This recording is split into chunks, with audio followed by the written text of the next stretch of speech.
Hi, good day to you. Viewers, welcome back to the March episode of Anew series. This is part 1. A lot of the viewers have been asking what is this Anew series about. So basically I am part of a business group, and every month we have a meeting, and in that we kind of collate a lot of information about all the positive news that happens around the country, because I'm sure a lot of these newspapers you all read is always splashed with all that's going wrong in the country. So this is an earnest effort by PurplePond to put together all the good positive news that happens around the countries that has a positive and beneficial impact on India, and to portray that to all the viewers so that you can see that and feel good about the country and live a happy and healthy life.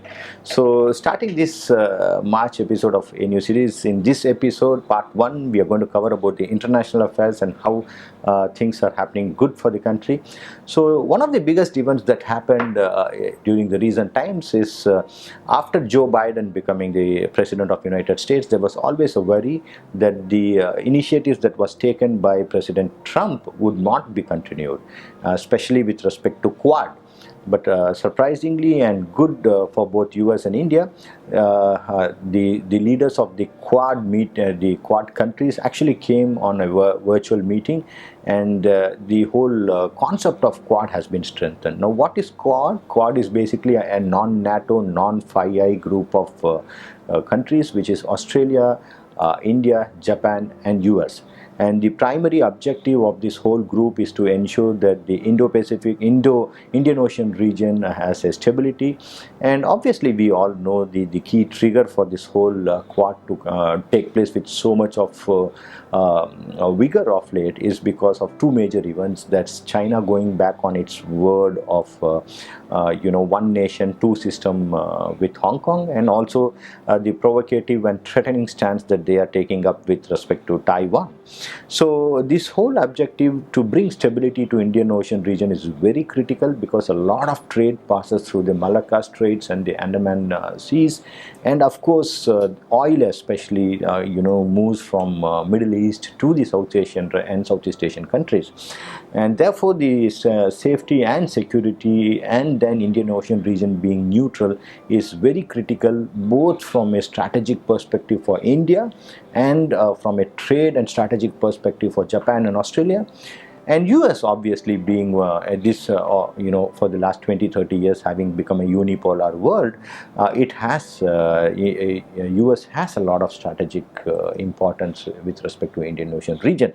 So this also is Quad meeting this time also was very significant, because it comes on the backdrop of the kind of a semiconductor fight that we have. The whole world has been facing a lot of shortages with respect to semiconductors. Now, it could be an impact because of COVID, or it could be a very conscious constraint that has been created by one of the countries which has a very large stake in the global semiconductor trade. And that is one of the backdrops. And then the other aspect which has also been of great disturbance to US is it has noticed that a lot of its academia, which is universities, have been filled with Chinese students and people who are doing doctorates, and almost most of them have been found to be members of the Communist Party of China.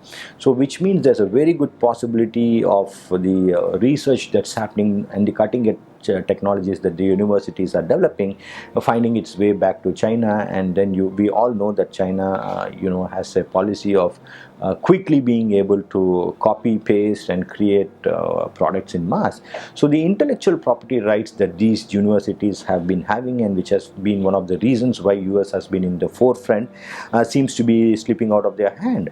And it's also the other trigger that has been very important for this Quad meeting is this whole concept of China having taken over the rare earth metal space. So there are obviously the biggest rare earth that we all know is about lithium, because it forms part of the electric vehicle ecosystem.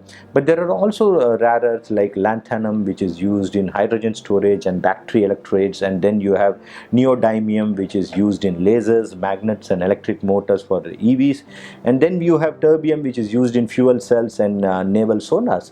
So the rare earth is one of those areas where China has taken absolute control, and that's been a cause of stress for a lot of countries. Because now what happens with rare earth is, because the ratio of these rare earths being produced with respect to the total the amount of ores that are mined, and with respect to the material produced, the ratio is very disproportionate, and therefore it's also a polluting industry, and therefore it becomes very critical that only certain countries which are having a large capacity to process this are able to control the world. In recent, one of the one of the tiffs that China had with Japan with respect to one of the islands, the Japanese electronic industry to a large extent is dependent on these rare earth supplies from China, and China was able to put down its foot down, clamp down on the supply to Japan, and Japan almost had to come to knees with respect to yielding on certain aspects.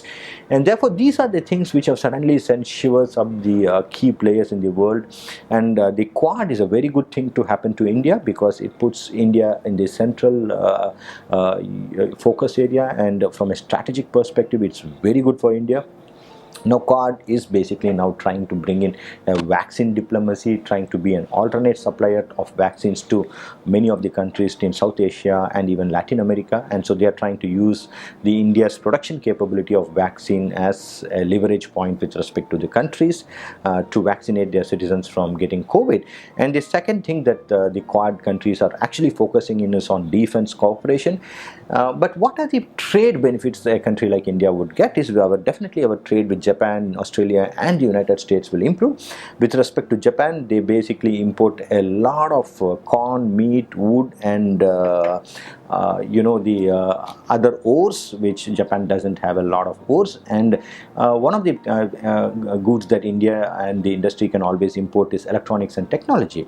Now with respect to Australia, the items which Australians import a lot is automobiles, electric equipment, pharma and gems and stones. And from Australia obviously we can import ores and minerals, meat, barley and wine. And with respect to US, we have always been traditionally a high value exporter of software.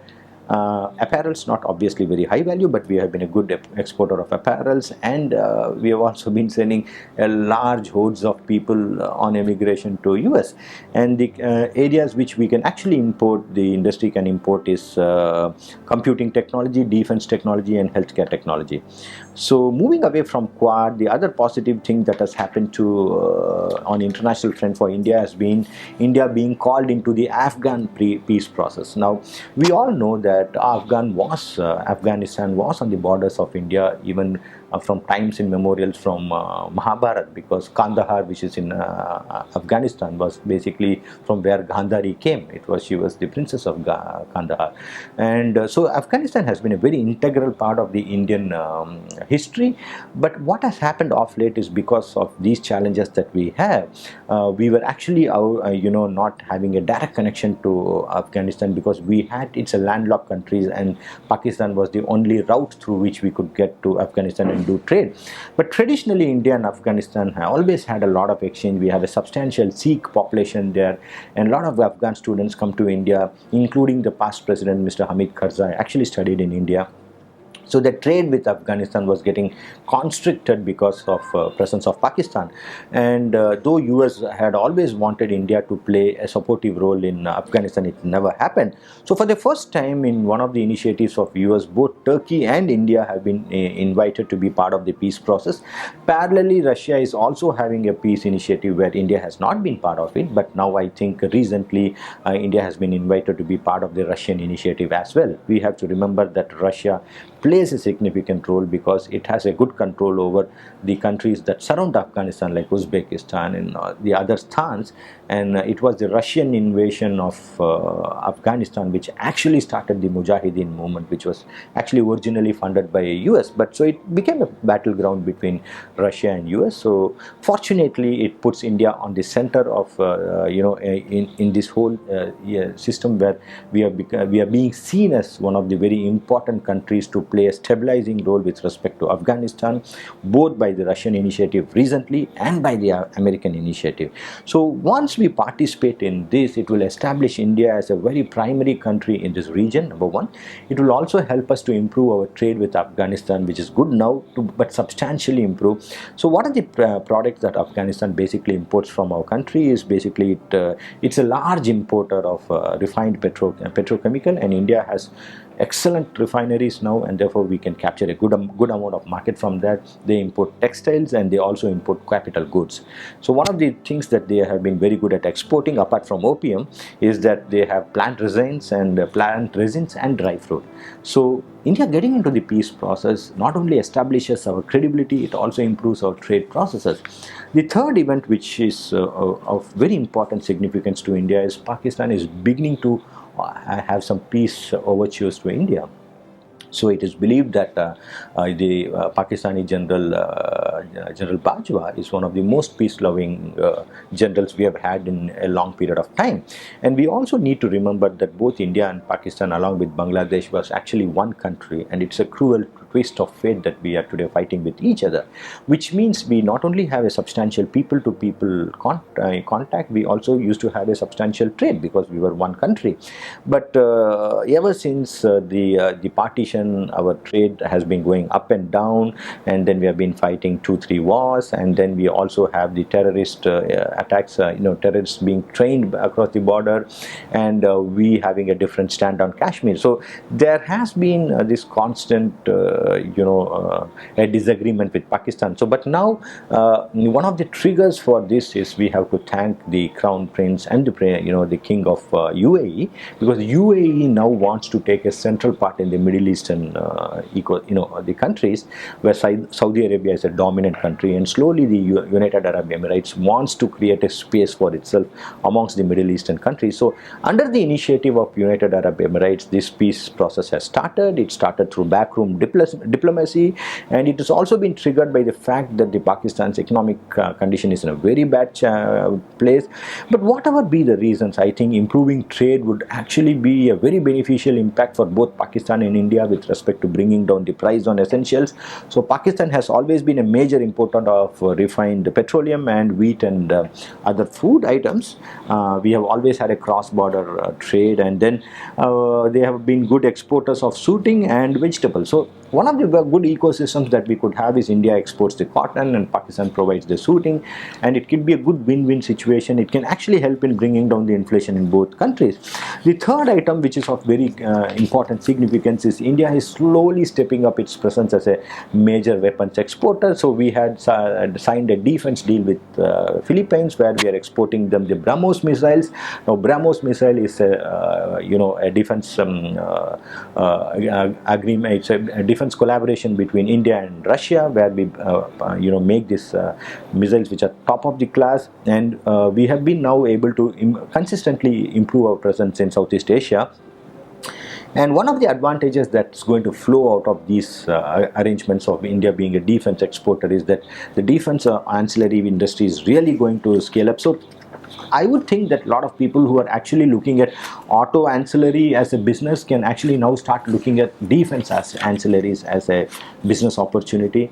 Viewers, thank you so much for watching this part of Anew series, March Anew series. Stay connected. We are going to come with the next part, which is going to focus on the national events.